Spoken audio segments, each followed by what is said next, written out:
Good afternoon. My name's Adrian Ferner. I'm a board director with the IACCM, the International Association for Commercial and Contract Management, and we're the proud co-sponsors with ProcureCon of the second Collaborate to Innovate Awards being handed out here in Atlanta this afternoon. I have with me Alan Maloney from the University of California, Office of the President, and Alan is representing the University of California because they are the winners of the Driving Innovation Through Collaboration category. Welcome, Alan. Thank you. Maybe if you could start off by giving us a bit of an overview of the the way collaboration and change has been going on in your organization. Sure, great. So, I'll give you a little background. The University of California is 10 campuses, 5 medical centers, 3 national research labs across the state of California. Our approximately 200,000 employees with about a $24 billion operating budget. With all of the cutbacks in the state of California, which have been drastic over the last 5 years, we've had to look to supply chain to be able to start driving and helping close the gap of the funding gap.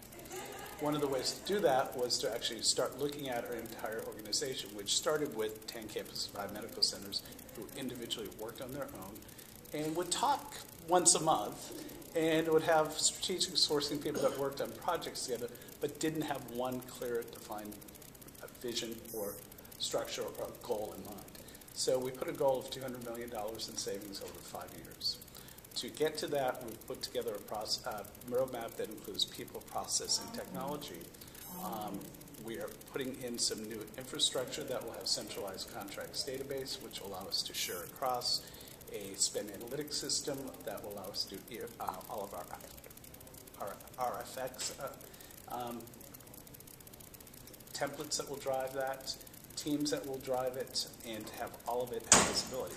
The other thing we're putting in is a spend analytics system to allow us to have the visibility across 10 different financial systems that don't talk to each other, so we can look for efficiencies and where to be driving that. With that, we will actually go through and change the makeup and the look of the whole procurement system, more or less, as we go through this process. People's jobs will change for the better. We'll have better trained people. They'll be more attached to the clients. They'll be working across campuses. They'll be sharing information. They won't be repeating work as much, and will be more efficient. And so that's the soft savings attached to the $200 million that go with it. So that's where we are today. We're a year into it, and we've got 4 more years to go. We just closed out 2011 with just under $90 million towards the $200 million goal already. So it's impressive progress. You know, the diversity of the different organizations you're bringing together is quite impressive. You know, you've mentioned a number of the soft challenges. What's the biggest one that you've come across to date?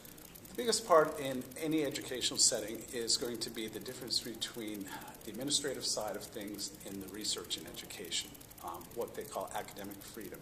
So, being an organization that on average in 2010, 2011 came out with 4 inventions a day that led to patents. We drive a lot of what's going on. We also have the most Nobel laureates of any organization in education. So they all think they're unique, and the U in the University of California is not for unique, we keep telling them. So the hardest thing has been to balance that, is to be able to say that, yes, we get that you need certain things for your research and for you to do your job.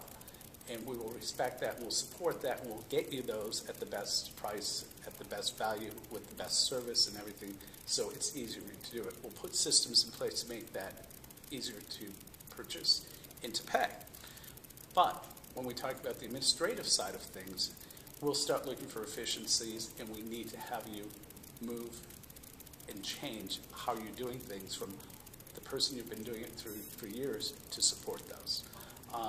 That has been the biggest and hardest change, and of course, like any organization, communication is the hardest one too. You can put it in writing, but can you make them read the email? Can you make them read the newsletter? So sometimes you have to make some hard changes and turn software off after you've well publicized it, and then deal with the onslaught of what that means. So. And what's been the biggest challenge for your team? Because obviously you've talked a lot about the clients and helping them understand the change. But have there been any skill sets, adjustments that you've had to make within your team? We have. It's what I mean by the global team. So at each of our campuses, we have a material manager or director of procurement, and we've had to build them across as a stronger team, break down the barriers and get them to understand that they should be working together and that they trust each other. That if they're going to take the lead on behalf of someone from their group or themselves are going to take the lead on a topic for the whole system, that they will take off the campus hat and put on the system-wide hat and represent the global good.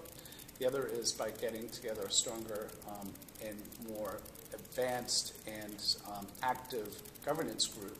It has helped as well, so that's helped to break it down. So that's been probably the biggest part of making this change happen, is getting them to the table to start working with each other.